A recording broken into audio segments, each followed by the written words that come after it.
I just found out my cancer is terminal and I only have months left to live, but the only person I trust to adopt my 3-year-old is my coworker, and I'm scared she'll say no. As the title says, last week I got the news that I am dying from lung cancer from my doctor. Turns out smoking since I was 15 and then upping it to 3 packs each day a few years ago was a bad idea. Stupid, I know. I thought it wouldn't come so soon though. It's stage 4 and as of now I have months to live. Please don't feel bad for me. I've done nothing good in life, except have my daughter, to really be sad about losing me. I have no family because I grew up in the foster system and aged out at 18. My daughter's father is in prison for serious crimes that even if he got out he wouldn't be allowed to be in her life. My daughter is only 3. We don't live in a good area, and when I go to work I have to leave her with an elderly neighbor that always gets her name wrong every day. I don't want her to grow up like I did in that foster care system. I feel like it's the reason why I messed up and did nothing good with my life. Yeah, I know it's not the only reason and my own stupidity caused most of my issues, but if I just had some family or a support system to keep me in check it could have been better. I just want to give her some chance to have a better shot than I did. The thing is I do have an idea for who could take care of her. One of my closest friends is a coworker at my job, and she's amazing. While I'm at the bottom of the job, like if they need to lay off people I would definitely be the first to go, she's their prized worker and makes serious bank. She has a good husband and a kid. I want to ask her if she would be okay with adopting my little girl once I'm gone. But I know it won't go well. The thing is, my coworker and her family are black, and me and my daughter are white. Like we both have blue eyes and can't tan white. There is no way I can ask my friend to adopt my daughter and force her to deal with those kind of issues an adoption like that will bring to her family. But then that just leaves my little girl to grow up like I did, in a shitty system with only a will of about $1,000 to help her, and a necklace my mother had that I'm going to give her. I don't know if I should bite the bullet and ask my close friend if she is willing to take my daughter, or just suck it up and try to work as hard as I can to get as much money into my will for my girl. But either way, I failed as a mother. And that is a regret I am literally taking to my grave. Edit. Okay, I reached out to her and we were able to set up a place to meet. It's some simple cheap bakery you can eat inside. I'm going to ask her if she can adopt my daughter. That way if she says no I can have more time to go to an adoption agency near us. Thank you for the support everyone. Update, just over 2 weeks later. Alright, I'm back now. A day after my post I was able to meet up with my friend/coworker. And after telling her about my diagnosis, which is something I haven't told anyone at work, I asked her if she was willing to adopt my little girl. She was shocked and tried to comfort me about my upcoming death, but she told me she couldn't give me her answer right then and there. Turns out, she does want a daughter, but something happened in her second pregnancy and caused her issues I don't feel right sharing. So she does want to consider adopting, but she first needed to talk to her husband and talk about planning if he agrees. I understood since it was a big change in their family. I said okay, and after we ate she gave me a hug and told me she will miss me. This is embarrassing, but I actually started crying. I also started making the emails, gave me this idea and I thought it was amazing. So I created an email for my daughter and started pre-recording videos for stuff. It's nowhere near ready, but I already have some ideas and recorded some videos for her birthdays and some big life events like first crushes and prom and first job. Sad to say, but I realized planning it that most of the videos will be don't do what I did. My friend reached out to me a few days ago and said that after having a long talk with her husband, they both are considering it. Apparently they do this thing where after talking about a huge change in their lives they'll come to something to agree on and then wait for a while, and if they're still on the same page then it sounds like a good idea. She did tell me that it wasn't a yes though, there are some issues they want to fix first. She said that while they both really like the idea, they barely know anything about my little girl. Her husband and 6-year-old son haven't even seen her, and while she has seen and heard about her, it's for me. So she told me about a plan they came up with. For the rest of this month I'm going to have to get up 2 hours earlier than normal to drop off my daughter at their house so her husband can watch over her as he works at home. Then I'll go to work with my coworker. This way her husband and son can get to know her. She also said she wants us to celebrate Christmas with them, so that's something to look forward to in the future. I've already done it yesterday, and when I went to go pick up my little girl she was the happiest I've ever seen her in a long time. My friend's husband said that they went off on the wrong foot in the start. He said she was really scared sometimes and didn't want to play with their son yet, but since it was their first day he thinks she'll get better. We did it again today and he said she mostly watched their son play, but it was already better than yesterday. So that's what's happening right now. I'm scared this will be for nothing, but at the very least now my daughter is getting better at their house for now. So even if they say no in the end she already has some better memories than when she was with me. Relevant comments. Commenter, sending you so much love sweetheart. I hope you're able to enjoy your little girl and find peace knowing she'll be with a loving family, and even if it ends up not working out, you did and are doing your best to provide her with the best possible future. Just a recommendation with the email, get a backup or backups for the videos. Be it a CD, USB, online backup or others. I have an email I use to receive only, and it goes directly to my mail app on an iPhone, so I don't directly log into the account on Gmail. Well, I got an email some time ago that since there's been no activity on the email for a few years, that the account would be closed in a few months. So I just sent myself a few emails, but it may happen.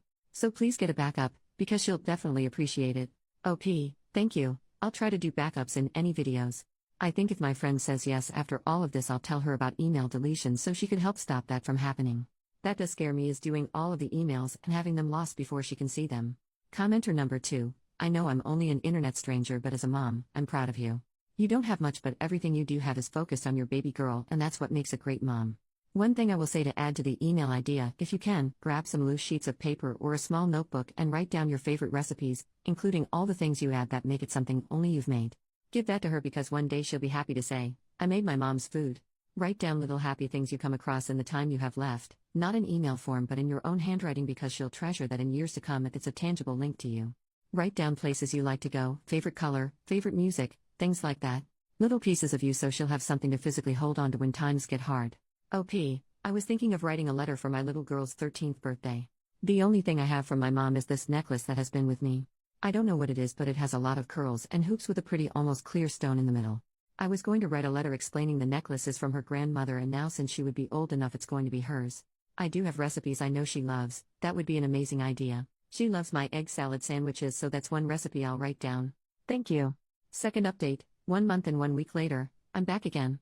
I'm sorry for being gone so long, a lot has happened and this will be my last post. So this is going to be long sorry. First, I started feeling real sick days after Christmas. My whole chest was hurting like someone was hitting it with a hammer over and over, and I was coughing up blood. My best friend was terrified that I caught something, because the doctors have said that me getting sick right now could be deadly, so we had to go to the doctor. Thankfully I didn't get anything, it was the symptoms getting worse. Also thankfully at the time I was still at work, so I didn't have to pay much for the bills. Yeah, that was another terrible thing that happened to me recently. After that trip to the hospital, my work called me in private. Remember how I said that if something were to happen I would be the first to go? Guess what? The bosses were telling me how they couldn't keep me there as I'm dying because it wouldn't feel right, and how it's apparent to them my illness was slowing me down and forcing my coworkers to work harder to make up for me wouldn't be fair and all that. I know I was just causing more problems to my coworkers since I got diagnosed, but I didn't think they would complain about me to my bosses. I'm so stupid for that. Of course I was being a pain. I was hoping to still be with them to the end of the month so I could pay my apartment rent. And I had barely enough money for bills, rent, groceries, public transport, and hospital bills. This is where my best friend / former coworker comes in. After testing out caring for my little girl for a few weeks and spending a big holiday with them, she and her husband actually agreed to adopt her. She was telling me about some of her plans, and I told her it would probably be for the best that my daughter moves in with them. She asked me why, and I told her our work fired me and I wouldn't be able to care for both of us with so little money. She told me we both could move in with them. They have plenty of guest rooms I could pick. I swear I tried to say no. Her family was already doing so much for us, I felt like this was too much. She told me I could be a huge help for them living there during my last months. Her husband could use the help looking after her as he works. I can help them decorate and fix up her new room, show them the foods my daughter likes to eat. So I promise I'm not going to be a bother to them, and we are hard at work getting the needed papers together for the adoption after I'm gone. Besides, me living there could help my little girl become more comfortable in her new home. And guess how wealthy her family is? They have a personal family lawyer. When I haven't been feeling sick, we've been working with him to make sure the adoption goes through. Okay, after all of that, I do want to share some other fun news. Christmas with them was probably the best Christmas my daughter and even I have ever had our entire lives. My friend's family had like 5 Christmas trees in their entire house. Thanks to my friend, I was able to make a really special Christmas gift for my daughter, a Build-A-Bear. Well, it was really a bunny, but still. I made a voice recording telling her how much I love and will always try to keep her safe. And my friend knows about the emails. I'm almost done with them actually, just a few more left. I gave her the password to both the email and this Reddit account so once I pass she could delete this one. Sorry, but I've been getting so many messages, I don't want people to message me when I'm gone. And about the messages, I've gotten a lot since I updated. Apparently my story was shared on TikTok. That's cool. It's weird I've gotten so many people reaching out to me and messaging me wanting to talk. I've never had that happen in my life. It's funny how it happens once I'm dying. Tons are saying how if my friend said no they would love to adopt my little girl. Thank you, but thankfully my friend did say yes. But if you still want to adopt, please reach out to a foster care system in your state. There are still children struggling in the system going through what I did. Give those kids the life I could never have. I've also had some saying how they would love to pay me money to help. Please don't bother. Sorry, but it feels weird accepting money. My whole life I've worked for everything I've had, so it feels wrong accepting money and help from strangers just because I'm dying. I do want to address a few messages I've gotten about race. Most were about why I cared about my friend's family and me and my daughter's race being different. It wasn't a lot, but if you called me a racist for caring about that, I want to say that my nerves about that isn't because I think me and my daughter being white makes us better than my friend. Far from it. I've seen a lot of stuff in the system and talked with other kids of different races. And those kids of different races were put into care with people who were also a different race from them. They would tell me the problems they faced from the parents, not that I'm scared my friend will do that, but also from the outside world. Being called names and insulted, one kid told me how she got screamed at by some older lady at a restaurant and the parents did try to get involved and it got into a nasty fight. So yeah, I was scared her family and my daughter would face the same bigotry the foster kids I knew from before faced. But I can't let my fears about some bigots ruin my daughter's chances. Anyways, this will be the last time I'm going to probably post on here. I don't want to waste my last days. I've thought about taking up painting again actually. I used to paint when I was in high school before I was dropped out, and once in the same school we've read a classic book about a world where books are banned. I don't remember a lot from the story, but I do remember at the ending when a character said you didn't waste life when you make something to leave behind. That always stuck with me. I want to paint something, maybe my friend could hang it up or keep it in their attic, but as long as I've left something behind, my life wasn't for nothing, right? I also need to help my friend's family and my daughter settle into their new lives. Thank you to everyone for your kindness. And goodbye. Relevant comment: what about your daughter's other parent? Grandparents? I'm sorry this is happening, but please consider family first. OP, her father is in prison for hopefully a very long time because he did a crime involving children, so even if he got out he would not be allowed around her. Not like I would want him to. And my parents are dead. Update, 6 months later, she's resting now. I've wrote and deleted this post so many times. She asked me to update for all of you when she passed and yet I couldn't until now, and for that I'm sorry. We buried her 2 weeks ago. My co-workers, our family, and even some friends she made over her life that she managed to keep in touch showed up to her funeral. When she saw the prices of what a casket and plot of land in the cemetery would cost, she had a panic attack, and so we told her we'll go with the cheapest prices. We lied about that. She deserved a good funeral and a nice resting place. Her name was Michelle. She was put into the foster care system when she was 3 after her mother passed in a car accident. She never knew her father. When she was 16, the man who was supposed to be caring for her took her out of high school. She found out she was pregnant from him when she was 18, and it was discovered he had horrible images and videos of children on his computer, and so was arrested. Ever since, she was working and doing her damn best to make ends meet for her and her daughter. She got a job at our workplace just a few weeks after she turned 19. I only discovered just a few months ago she actually lied to get the job. I asked Michelle why she did that and she responded, "Why would it be a big deal? They taught me everything anyways."